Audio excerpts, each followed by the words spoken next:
लखनऊ में बीजेपी ने वक्फ सुधारण जन जागरण अभियान किया, जिसमें राज्यसभा सांसद राधा मोहन दास अग्रवाल, प्रदेश अध्यक्ष भूपेंद्र चौधरी, उप मुख्यमंत्री केशव प्रसाद मौर्य और ब्रजेश पाठक समेत अल्पसंख्यक मंत्री दानिश आजाद शामिल हुए। उन्होंने कहा कि वक्फ सुधार जन जागरण अभियान के जरिए लोगों को जागरूक किया जाएगा और इस दौरान बीजेपी अल्पसंख्यक मोर्चा ने नारा दिया कि अल्पसंख्यकों का है पैगाम, मोदी के साथ मुसलमान पार्टी बताएगी कि नए कानून से गरीबों का भला होगा।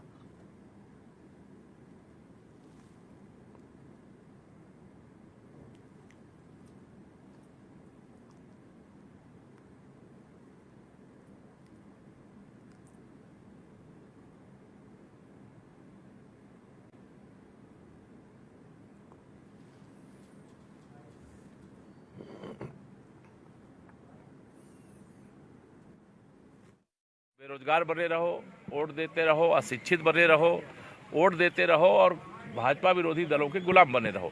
हम उनको 140 करोड़ देशवासी जैसे देश का हर नागरिक है, वैसे इस देश का मुसलमान भी, वो गरीब है चाहे वह पासमानदा मुसलमान है, वह सभी देश की मुख्य धारा से जुड़े। यह भारतीय जनता पार्टी ने जो माननीय प्रधानमंत्री श्री नरेंद्र मोदी जी के नेतृत्व वाली सरकार है, उनको इससे कोई दिक्कत नहीं है। जो मुस्लिम समाज का कथित तौर पर कतर धरता बनने का एक तमगा लगाए हुए हैं, उन्हीं को दिक्कत हो रही है। जो वक्फ संपत्तियों को अपने संपत्ति बनाकर यूज कर रहे थे, गरीब मुस्लिमों को जब चाहते थे नोटिस देकर बेदखल कर देते थे, बहनों का कोई हक नहीं होता था। तो इस नए वक्फ संशोधन अधिनियम के जो वक्फ बोर्ड की संपत्तियों पर जिन्होंने अवैध कब्जे बना के रखे हैं, हमारी जवाबदेही आम मुसलमानों के लिए, हमें आम मुसलमानों के भले के लिए काम करने के लिए सत्ता की इस कुर्सी पर बैठाया गया है। प्रधानमंत्री मोदी जी को फिर से तीसरी बार प्रधानमंत्री देश के आम जनमानस ने बनाया।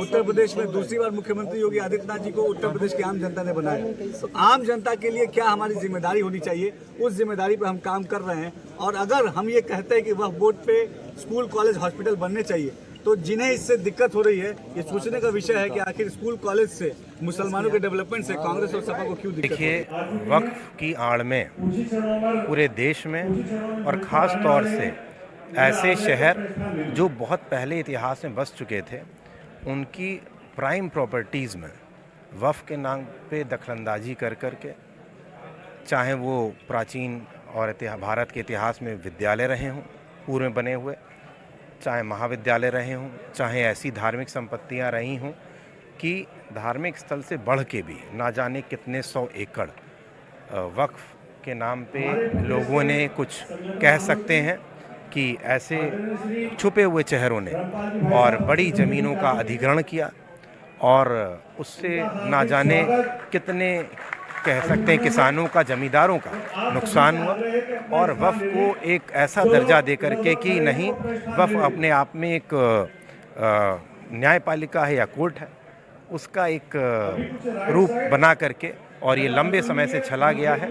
और आज हम देखते हैं, लखनऊ की हम बात करें, आज हमारी राजधानी में बड़ी कार्यशाला इसको लेकर के है, वक्फ अधिनियम संशोधन कानून को लेकर के। माननीय मोदी जी की पहल है, माननीय मुख्यमंत्री जी की बड़ी पहल है, और ये लंबे समय से लखनऊ भी इसका साक्षी रहा है कि वक्फ की कितनी दखलंदाजी की वजह से ना जाने कितने परिवारों को, कितने जमींदारों को पीड़ित होना पड़ा है, और ये निरंतर चल रहा था।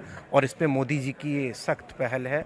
और एक इसमें यह भी है कि कहीं ऐसा नहीं किसी अल्पसंख्यक समाज को कोई हक लिया जा रहा है, उन्हीं को न्याय मिलेगा, सबको न्याय मिलेगा। आज हमारी सरकार सबका साथ, सबका विकास को लेकर काम कर रही है। तो उत्तर प्रदेश में और पूरे देश में वक्फ कानून का हम सब स्वागत कर रहे हैं। और यहाँ पे उसकी आप देख रहे हैं बड़ी संख्या में अल्पसंख्यक भाई भी मौजूद हैं। तो ऐसा नहीं कि सिर्फ ये मोर्चे कार्यक्रम है, ये पूरे देश का जन जागरण अभियान। धन्यवाद। आज भारतीय जनता पार्टी वक्फ सुधार जन जागरण अभियान को चला रही है, जिसमें आपको बताते चले वो लगातार कहीं न कहीं अभियान के द्वारा इसमें बताया जाए कि जो वक्फ बोर्ड की अगर बात की जा रही तो वहाँ गरीबों का हक सिर्फ गरीबों को मिलेगा, इसके लेके चर्चा किया जाएगा। तो बताएं, लगातार चर्चा करने के लिए हमारे साथ भी लोग हैं। जिस तरीके अगर बात करें वक्फ बोर्ड को लेकर, जिस तरीके भ्रमत फैलाई जा रही हैं, सफल बनाने के लिए आज आप लोग यहाँ पे आए। देखिए, ये वक्फ संशोधन अधिनियम 2025 जो नरेंद्र मोदी जी के नेतृत्व में आया ही एक ऐतिहासिक कानून है। गरीब मुसलमानों को उनके अधिकार को दिलाने के लिए इस कानून को बनाया गया है। देखिए, और लोग भी हैं, उनसे बात करने का प्रयास किया जाएगा। वहीं अगर हम बात करें तो हमारे साथ और लोग भी हैं, उनसे बात। आज जिसे वक्फ अभियान की लगातार आज से चर्चा होगी। नहीं, मुसलमानों को तो हक दिया जाएगा। जो चंद लोग थे, जो तो 2-3% लोग थे जो को उन पर कब्जा दबाए थे और अवैध कब्जा दबाए थे, उसके चक्कर में उन्होंने और सरकारी जमीन पे भी कब्जा किया हुआ है। देखिए, भारतीय जनता पार्टी एक राष्ट्र हित में काम करती है, सबका साथ सबका विकास। देखिए, जिस तरह की बात करें, लगातार गरीबों का हक सिर्फ गरीबों को मिलेगा, ये अभियान के माध्यम कहीं न कहीं देने का प्रयास किया जाएगा। जिस तरीके से आज ये अभियान चलाया जा रहा है, क्या लगता है इससे कितना संशोधन हो सकता है?